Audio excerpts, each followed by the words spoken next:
Hi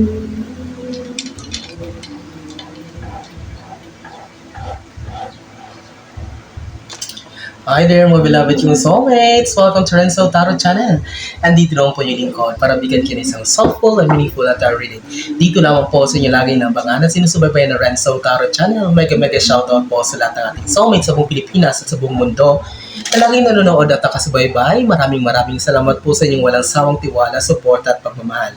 Ating pong reading ngayon ng pagsasamahan ay para sa ating mga pinakamahal na nasa sign ng Sagittarius. Okay? Sagittarius, Sun, Moon, Rising, and Venus sign. This is for you. Pasensya na po sa konting ingay sa background ha. Just focus po sa ating reading. Kamusta po kayong lahat? I hope you're doing great, you're healthy, you're safe, and of course, you're happy. Pag bago po kayo sa ating channel at di pa po kayo nakasubscribe, please do subscribe po, mag-comment po kayo, like and share. And if you're watching this video sa ating TikTok account, ay paki-follow na rin po, mag-comment po kayo. And if you want to avail of personal reading, mag-message lang po kayo sa ating TikTok account, Renzo Tarot 444 para pag-usapan po natin. And of course po, this is a warning for you kasi marami pong poster, scammer po na nanggagaya na po ng ating TikTok account at nagme-message po, nanghihingi po ng bayad. So be careful po, hindi po ako yung una magchat-chat sa inyo para mag-offer ng personal reading. So doble ingat po. So nire-upload po nila yung mga videos natin at ginaya na rin po ang ating account. So please, hindi po ka ang una magchat-chat po para sa inyo. Okay? So kunin na natin, Sagittarius ang yung 10 bara. Spirit Universe, Spirit Guides, Angels, Ancestors, Holy Spirit, Saint Michael. 10 cards please for Sagittarius para sa buwan ng April 2026. Ano bang mga dapat abangan, mga ganap, mga kaganapan na dapat asahan ng mga Sagittarius? Mga swerteng Sagittarius kasi ang ruler nila ay si Jupiter, the planet of wealth and abundance. Maraming salamat sa inyong walang sawang tiwala, suporta at pagmamahal. Simula noon hanggang ngayon ay hindi niyo po kayo iiwan. Utang na loob ko po sa inyo ang lahat ng ito. Saan man tayo makarating in the future, it's all because of you, mga pinakamahal kong soulmates na mula noon hanggang ngayon ay hindi tayo iniwan. Okay, let's lock this one. And let's begin, Sagittarius, your April 2026 reading. Wow, this is interesting.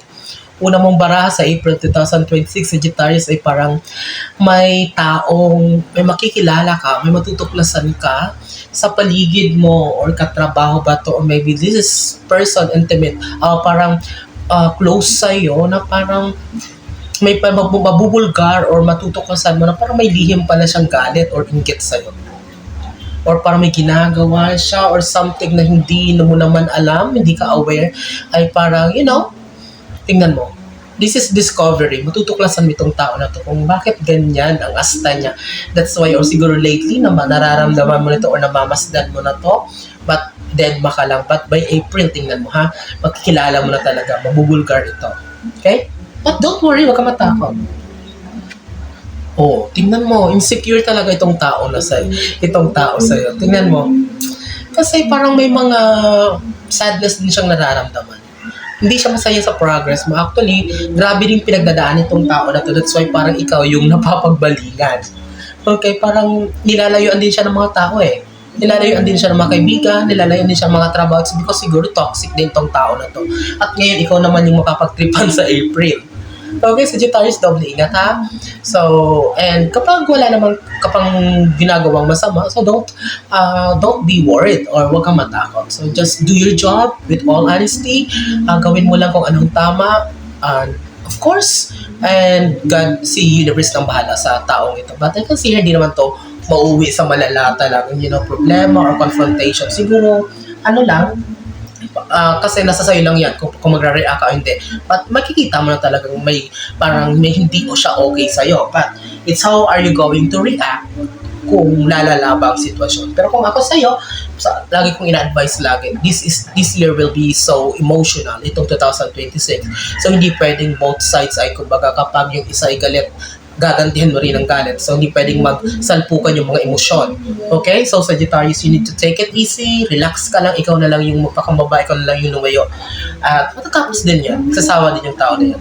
Okay? At sabi ko nga sa'yo, Queen of Cups, by April, you need to be more observant. Kailangan mo maging matalino. Kailangan mo maging mapagmasid. Makikiramdam sa paligid. Sa araw-araw. Kasi baka mamaya parang complacent kang tao. Parang masyado kang kampante. Masyado kang nagtitiwala sa mga tao at sa mga bagay-bagay sa paligid mo. By April 2026, Sagittarius, you are advised na kailangan ng extra being careful or talino, wisdom, doing research, background test, lahat ng mga bagay-bagay na gagawin mo with this Queen of Cups. Okay, walang masama. Kasi baka mamaya ang bilis mong magtiwala, ang bilis mong ibigay yung mga information or details sa mga tao sa paligid, and later on, di mo na namalayan ay talaga it's like a fishing expedition lang pala, parang nangangalap lang ng mga kung ano-ano mga detalye na of course, lalong-lalo na kung confidential, hindi pwede. And baka mamaya mag-cause pa ito ng trouble sa'yo, problema kung may kumalat ito or may pasa-pasa itong mga information. So, alamin mo muna ang lahat bago ka gumawa ng desisyon o bago ka magtiwala sa mga tao. Okay? Research is the key, Sagittarius. Pang-apat, King of Wands. So, April 2026, you need to show assertiveness. You need to show being an authority. Kumbaga sabi ko dito, ipakita mo na ako ito yung gusto ko, hindi ako pwedeng diktahan.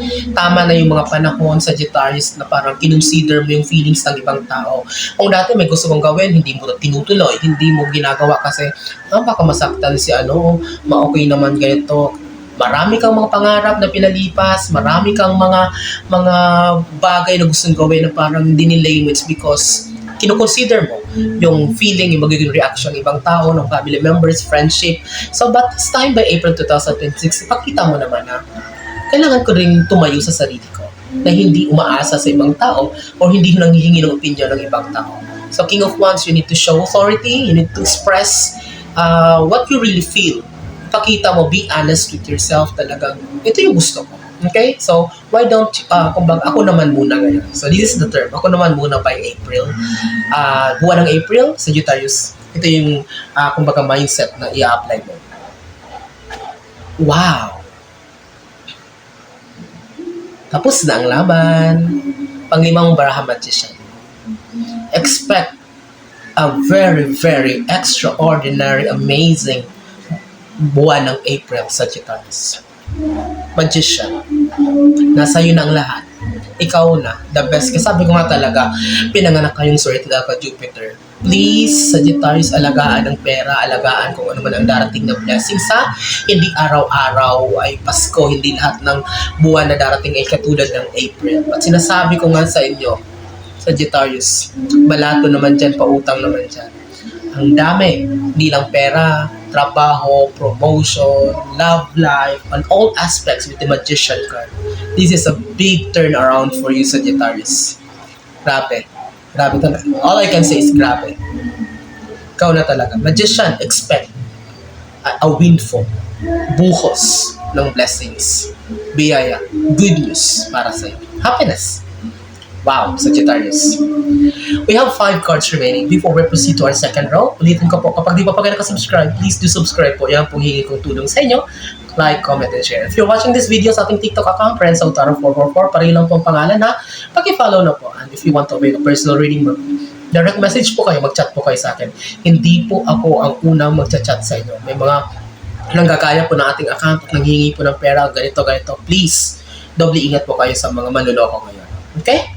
So, para sa April 2026, pang-anim mong baraha sa napakagandang reading na ito, Sagittarius. Oh my God. Sorry sa reaction.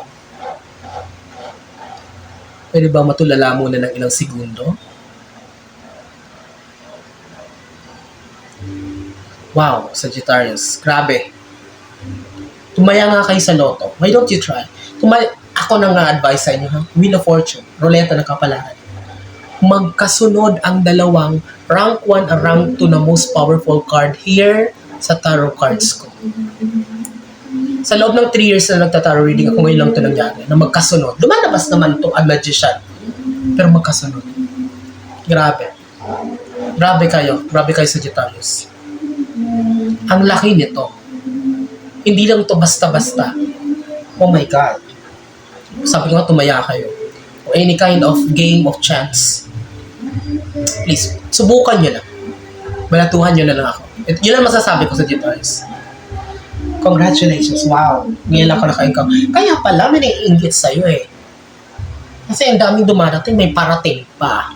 lalo silang manggagalaiti sa'yo, Sagittarius. Wow, ngayon lang ito nangyari, magkasunod ang Magician at Wheel of Fortune. My God, sinapol ko naman ito, alam nyo yan. 7 of Cups. May mga opportunities na magbubukas para sa inyo. Mahihirapan kayo kung alin pipiliin nyo. This is a good problem for you, Sagittarius. Ha? Baka sinasabi nyo, nag-excite ako, nag-OA, alam nyo naman, honest ako. Kung may masama ako nakikita sa card, sinasabi ko.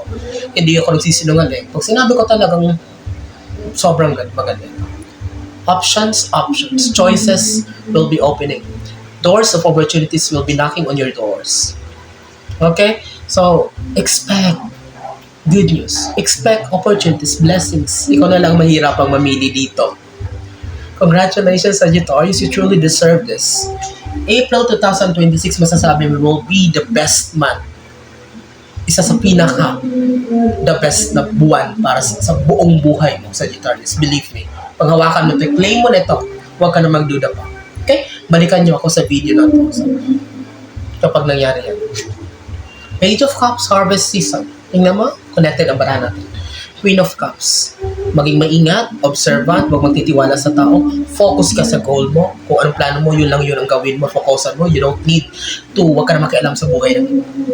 In the soonest time, after all ang paghihirap mo, pagtsatsaga mo sa bagay na yan na pinagpo-focusan mo, may harvest season dito. Aanihin mo lahat ng bunga ng paghihirap, sleepless nights, dugo pawis na binuhos mo dito sa Sagittarius. You will be in a harvest mode. Ayan o, hawak mo ang cups. Sorry, baka isipin nyo, hawak mo ang cups, victory, success, may laman na isda. Hindi lang siya basta success, kumbaga overflowing, sapat, siksik, liglig at umaapaw para sa Sagittarius. Wala na talaga masabi sa reading na to. Grabe. Wow. Ang siya mong baraha is the Two of Wands. If you're planning to move into other place, if you're planning to move to a new job, if you're planning to open a new business, magpa-promote, to process, or whatsoever, this is the best time by April gawin nyo na ito. You are guaranteed of success, good result. It's a big yes. Andito yung dalawa, oh.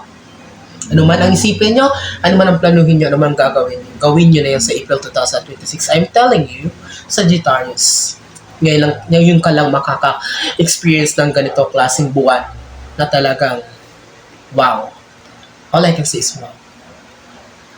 Tapusin natin, 10th and last card mo. Okay? Para sa April 2026. My God. Oh my God. Ace of Cups. New beginning. Blessings. Good news. Wow. Katapat niya Magician. Bagong buhay talaga ito. No, this is the new life. This is the life that you've been dreaming of. This is the life that you've been wishing for a long time. It's a big yes. It's a 1,000% yes for you. If you're looking for a sign, kapag naparod mo ito sa Sagittarius, please, gawin mo na kung ano nasa puso mo. Huwag ka na magduda, tanggal mo na lahat yan. Speechless ako sa reading na ito. Okay? All I can say is I'm speechless. I'm wishing you all the best in life, Sagittarius. I'm so happy with this reading. I hope and I pray na maraming nasa sign ng Sagittarius na makapanood ito ngayon. Ano ulitin ko? Pag di pa kayo subscribe. Comment, like, and share sa TikTok na account natin. Paki-follow na rin po. And mag-chat po kayo sa akin sa TikTok, RenzoTaro444 if you want to avail a personal reading. Maraming salamat sa inyong muling pagsama sa akin. Mga pinamahal kong soulmates sa Sagittarius, congratulations in advance. This is an amazing reading for you. Hanggang sa susunod nating pagkikita, ha? Mag-ingat kayo lagi. God bless us all.